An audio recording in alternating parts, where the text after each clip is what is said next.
কেইদিন আগত মই ফেচবুকত আপলোড কৰিছিলোঁ গছৰ পৰা পকি পকি পৰি গৈ আছিলে এটা এটা পদ্ধতি মই নতুন পদ্ধতি দেখা পাইছিলোঁ মোবাইলত মানে সেইটো মই ইমান গুৰুত্ব দিয়া নাছিল আজি আৰু আকৌ বাগানত ঘূৰিলোঁ ইমান পকাকেইটা পৰি আছে সেইবিলাক মই এতিয়া ষ্ট'ৰ কেনেকৈ কৰে এইটো যদি আজি ষ্ট'ৰ কৰি যদি ছাকচেছ হয় অহা বছৰ মই নিশ্চয় আপোনালোকক ইয়াৰ ফাইনেলটো দেখাই দিম এতিয়া মই এতিয়া কেনেকৈ ষ্ট'ৰ কৰে মই নিজস্ব মানে হেৰি ফেচবুকতে দেখিছিলোঁ মই সেই কণ্টেইনত দেখা মতে অলপ যে আমি যে খৰিৰে জুই জ্বলাই তাৰ ছাই যে ওলায় সেইটো ছাই সেনেকৈ মানে গাঁতাত দিবা কৈছে গাঁতাত দি এনেকৈ গাঁতাত দি তাৰপিছত এই যিমান পকা নিম্বু আছে এই পকা নিম্বুকেইটা ইয়াত ঢালি দিম এনেকৈ শুকাই শুকাই যাব লাগছে খাওঁ মানুহ নাই এতিয়া বজাৰত লৈ গ'লেও দাম কম পায় আৰু মানে কেইডালমান আছেতো ইমান এতিয়া ঠাণ্ডা দিনত ইমান নাখাওঁ আৰু আমি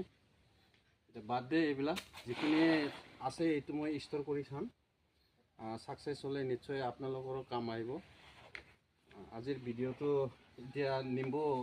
ঢালি দিছোঁ মই এইটো পকা নিম্বুবিলাক মই বেলেগৰ কণ্টেইনত চাইছোঁ দেই তেতিয়া মোৰ ইমান ভিডিঅ'টোত ইমান গুৰুত্ব দিয়া নাছিল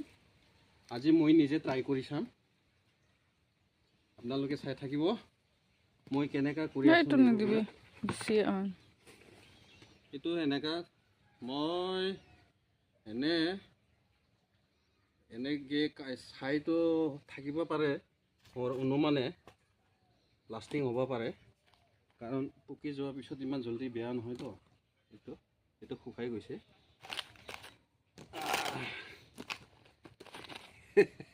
আমি মাটিৰ মানুহতো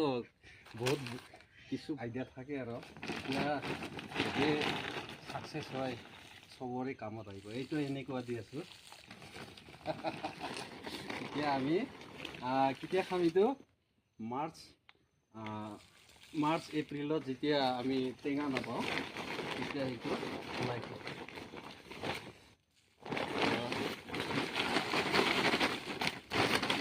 নেক্সট টাইম ভালকৈ দেখাম যদি এইটো ছাকচেছ হয় তো আজিৰ ভিডিঅ' এইখিনিতে মই এতিয়া মাতি দিম ঠিক আছে ছাই কম হৈছে চাগে নেমে আছোঁ